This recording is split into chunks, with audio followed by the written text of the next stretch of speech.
अध्यात्म और योग अति महत्वपूर्ण विषय है।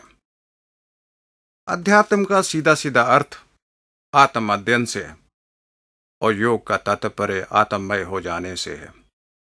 विषय गंभीर है और इसे अन्य विषयों से कम आंकना और अनदेखा करना अपने जीवन को दुखमय और अशांत में करने से अधिक कुछ नहीं होगा।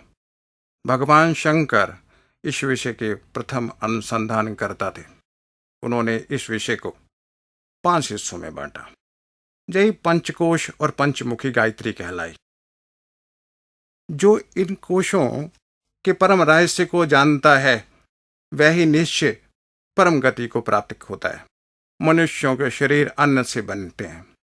उपत्यकाओं का स्वास्थ्य निर्भर रहता है। आसन, उपवास, तत्व शुद्धि और तपस्या से अन्न में कोश की शुद्ध होता है। प्राण शक्ति से मनुष्यों का ऐश्वर्य, पुरुषार्थ, तेज एवं यश निश्चय ही बढ़ता है। 5 महाप्राण, 5 लघु प्राण, इन 10 से उत्तम प्राण में कोश बनाए।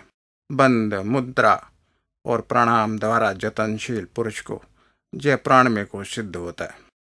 मनुष्यों में चेतना का केंद्र मन माना गया और उसको वश में होने से महान अंतः शक्ति पैदा होती है।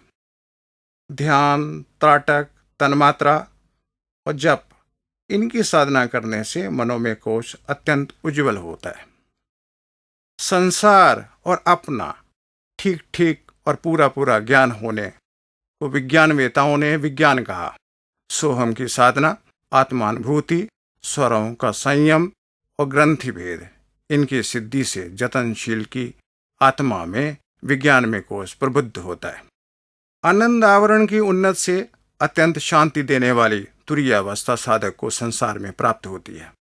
नाद, बिंदु और कला की पूर्ण साधना से साधक में आनंद में कोश जागृत होता है। इसका भावार्थ यह नहीं है कि केवल मात्र योगासन पूर्ण योग नहीं है और ना ही मात्र प्राणायाम की साधना पूर्ण कही जा सकती है। मंत्र योग भी पूर्ण योग का एक अंग है। अंतिम प्राप्त तो ध्यान, धारणा और समाधि ही है। उसी के द्वारा ही पूर्ण योग की परिभाषा को अनुभव किया जा सकता है।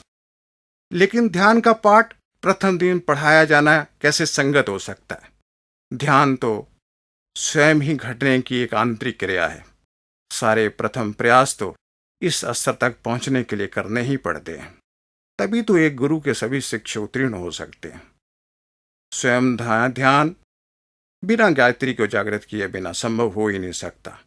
गायत्री योग की भाषा में कुंडलिनी शक्ति कहा गया और आपकी आत्मा को परमात्मा, यही वास्तविकता है, यही वैदिक अर्थ है।